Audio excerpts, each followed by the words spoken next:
Hello, habari ya wakati huu wapendwa, karibu tena kwa channel yetu ya Pencare Afya. Kama ni mara yako ya kwanza kufika hapa, jitahidi sana au usisahau sana kusubscribe, kuwasha kengele ya notifications na kushare video hii ili iweze kuwafikia akina mama wengi zaidi na akina baba wengi zaidi na wote ambao wanahitaji kujua elimu hii. Leo tunaenda kuzungumza mada muhimu sana kwa akina mama wanaonyonyesha. Nayo ni vyakula gani ambavyo vinaweza kusaidia kuongeza maziwa ya mama kwa ajili ya mtoto anayenyonya. Akina mama wengi baada ya kujifungua hujiuliza, kwa nini maziwa hayatoki vya kutosha? Na nifanye nini mtoto ashibe vizuri? Lakini pia na nile nini ili maziwa yaongezeke? Ni maswali mengi ambayo yamekuwa yakiulizwa sana. Kama na wewe unajiuliza maswali haya, basi video hii ipo kwa ajili yako. Kaa nami mpaka mwisho wa video hii ili uweze kujifunza vitu vingi na muhimu zaidi. Kwanza kabisa ni muhimu kuelewa kuwa maziwa ya mama hutengenezwa kwa kiasi kikubwa kutokana na kunyonyesha mara kwa mara, kula vizuri, kunywa maji ya kutosha, lakini pia pamoja na kupumzika vizuri au kwa wakati. Hivyo vyakula ni mchango mkubwa sana katika kuongeza maziwa ya mama anayenyonyesha. Sasa tuangalie aina gani ya vyakula vinavyoweza kusaidia kuongeza maziwa kwa mama anayenyonyesha. Chakula cha kwanza ni uji wa lishe. Uji wenye ulezi, mtama, dona, karanga au soya. Huu unaweza kusaidia kuongeza nguvu mwilini na kusaidia uzalishaji wa maziwa. Kina mama wengi hupendelea kunywa uji wa moto asubuhi au jioni. Lakini pia kuna maboga au mboga za majani.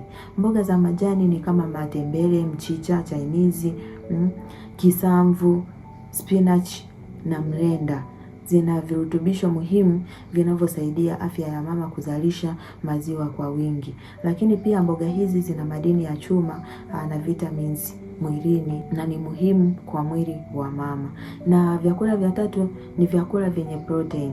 Vyakula vyenye protini ni muhimu sana kwa mama anayenyonyesha. Vyakula kama mayai, samaki, nyama, maziwa, mtindi, maharage, karanga vinaweza kusaidia mwili kutengeneza maziwa vizuri zaidi. Lakini vyakula vingine ni kunywa maji ya kutosha. Hiyo nayo ni chakula.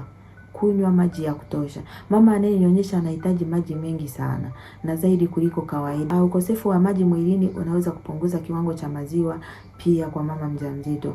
Jaribu kunywa maji mara kwa mara hata kama huhisi kiu sana ili uweze kutengeneza maziwa. Lakini kuna matunda kama mapapai, maparachichi, ndizi, maembe, tikiti maji, na hii husaidia mwili kupata vitamins na maji ya kutosha mwilini. Hii inaweza kusaidia afya ya mama na mtoto pia, lakini pia kuongeza maziwa.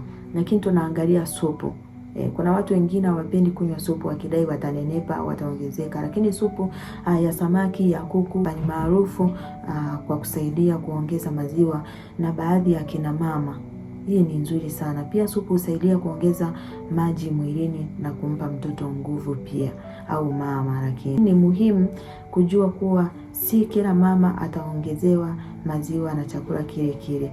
Mwili wa kila mwanamke ni tofauti kulingana na homoni zake, na ndio maana jambo muhimu zaidi ni kula lishe bora, lakini kunyonyesha mtoto mara kwa mara na kupumzika vizuri zaidi. Pia usipate hofu haraka ukiona mtoto analia mara kwa mara. Kulia sio kila wakati maana yake maziwa hayatoshi. Unatakiwa kuwa na maziwa mengi.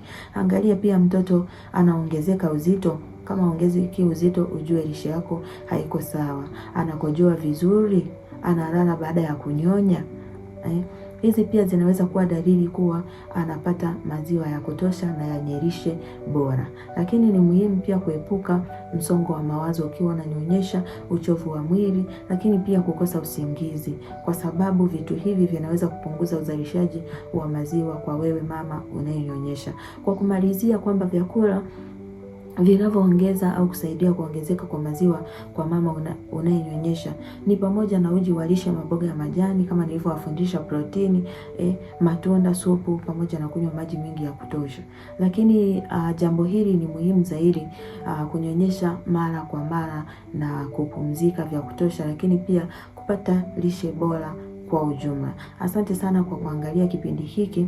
Kama umejifunza kitu kupitia video hii, usisahau kulike, kushare, lakini pia kusubscribe kwenye channel yetu ya Pencare Afya ili uendelee kupata elimu zaidi kuhusu afya ya mama na mtoto. Naomba uniandikie hapo comment kwamba umejifunza nini kupitia video hii.